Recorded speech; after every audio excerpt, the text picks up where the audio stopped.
মুসলমান আরবি খাইব, বাংলা খাইব না। এটা কি পুনরুত্থানের সমস্যা না ভাষাগত হিংসা? কোনটা? বাংলা ভাষার প্রতি তাদের ঘৃণা, হিংসা, অবজ্ঞা। এর জন্য তারা পুনর্জন্ম মানবে না, কিয়ামত মানবে। কিয়ামত খুব সুন্দর করে বলবে, কিয়ামতের ময়দানে হাজির হবে, হাসরের মাঠে উঠবে, কেউ কাপড় পরবে না, উলঙ্গ হয়ে উঠবে। আসলেই তো উলঙ্গ হয়ে আহে। আমি আর আপনি তো মারপেটেতে প্যান্ট পিন্দা বাইরে নেই, বেরিয়েছেন লুঙ্গি পিন্দা বেরিয়েছেন আপনারা কেউ? উলঙ্গ হয়ে হাসরের মাঠে আইছি।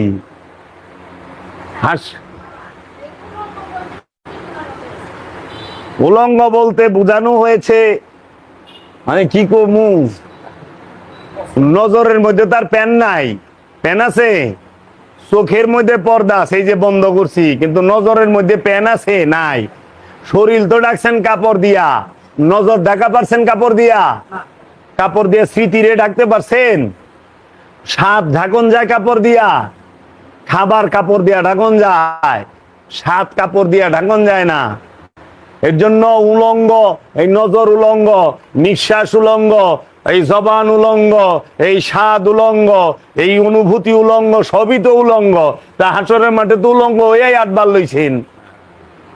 কাপড় তাইলে হে দিন, কাপড় দিয়া দেহ ডাকছেন, কাপড় দিয়া নবজ ঢাকা পারছেন, কাপড় দিয়া খায়েশ ঢাকা পারছেন, পর্দা করছেন, হিজাব লাগায় মুখ বন্ধ করে আইছেন, জানি আপনি রে কেউ না চিনেন, আপনি সবাই রে চিনেন। কিন্তু পর্দা তো করবেন, চোখের মধ্যে কাপড় দিবেন, এই জায়গায় পট্টি দিবেন, সব খোলা থাকবো, কিচ্ছু দেখবেন না। এই জায়গা যদি ঢাকা রাখেন, দেখবেন লুপ জাগবো, কাম জাগবো, খায়েশ জাগবো না। অনেক সব ডাকছে, হেড অফিস খোলা। এই চোখ হলে হেড অফিস। এই চোখকে কোরআনের ভাষায় বলেছে যৌন অঙ্গ। যৌন অঙ্গ কাকে বলে? মুসল্লিরা তাদের লজ্জা স্থানকে হেফাজত করে, সূরা মারিস।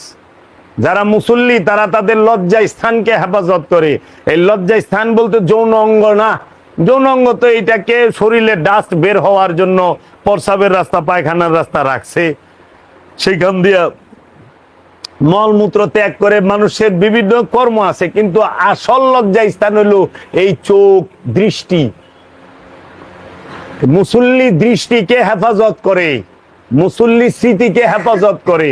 অনজান নজর খারাপ, হ্যাঁ রে, আপনি যতই বরকা পরেন আর যতই রুমাল ভিন্দেন, কাম হইব না। পাঞ্জাবি ভিনলেও কাম হইব না। কে রে? খারাপ হইল নজর। মনে বাবলা পাতার কষ লেগেছে, ধুইলে যায় না সাবানে, গুরু মনের ময়লা যাইব কেমনে? এর লেগা নজরের ধ্যান করেন। এই নজরের মধ্যে গুরুকে বসান, নজর দিয়ে গুরু দেখবো, জীবনে পাপ হবে না।